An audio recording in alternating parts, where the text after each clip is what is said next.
one SEO, was it 12 years ago? About 10. 10 years ago. So 10 years and maybe 6 months that it was in your mind. What was that first 6 months before you started it? It was actually probably about 11 years ago. It was in my mind. I knew I wanted to go on my own. I was the vice president of AT&T for the whole country. I had about 900 employees. Just wasn't happy. I was living out in California. Believe it or not, I weighed about 280 pounds. Wow. Really? Yeah. I was really out of shape and just wasn't happy. I just wanted to change. And corporate America, it was great to me for 20 years. I loved it. I have no complaints, but my time was done. So you have 900 people that you're responsible to. Was it you and an individual that you were in communication with above you and then the board, or was it like you talking to the board?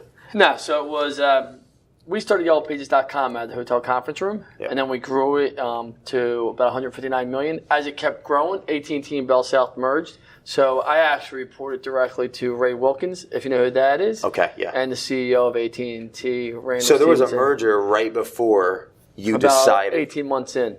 Okay. So it changed the whole dynamic of everything. Culture? Culture never really changed. Nah, I mean, some things changed. Expense reports, they filled those out, some other things. But no, I reported directly to a guy by the name of Charles Stubbs also. Okay. And he was an amazing boss, amazing leader. Couldn't say enough great things about him. And he actually knew the space. So he was a CEO. What are some of the things that made him, to you, a good leader? Well, if you met this guy, he's the polar opposite of me. He's very quiet. He's an Ivy League undergrad and grad, Rome State undergrad and grad. Very polished. He's a great human being. I can't say a negative word about him. And he was very hands-off. He just wanted success and wanted you to grow. And he understood not everybody was like him. And he managed the numbers. He taught me manage to the numbers. Nothing else matters but numbers.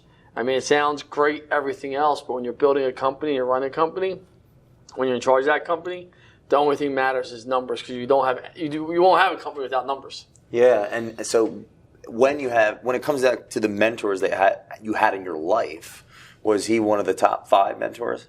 Oh, absolutely. I mean, I'm very fortunate. I have different mentors in many aspects of my life that, some might not have been my boss, some might not have been. I just see the way they handle themselves, how they speak, what they do. I'm very fortunate. I've had a lot of great mentors.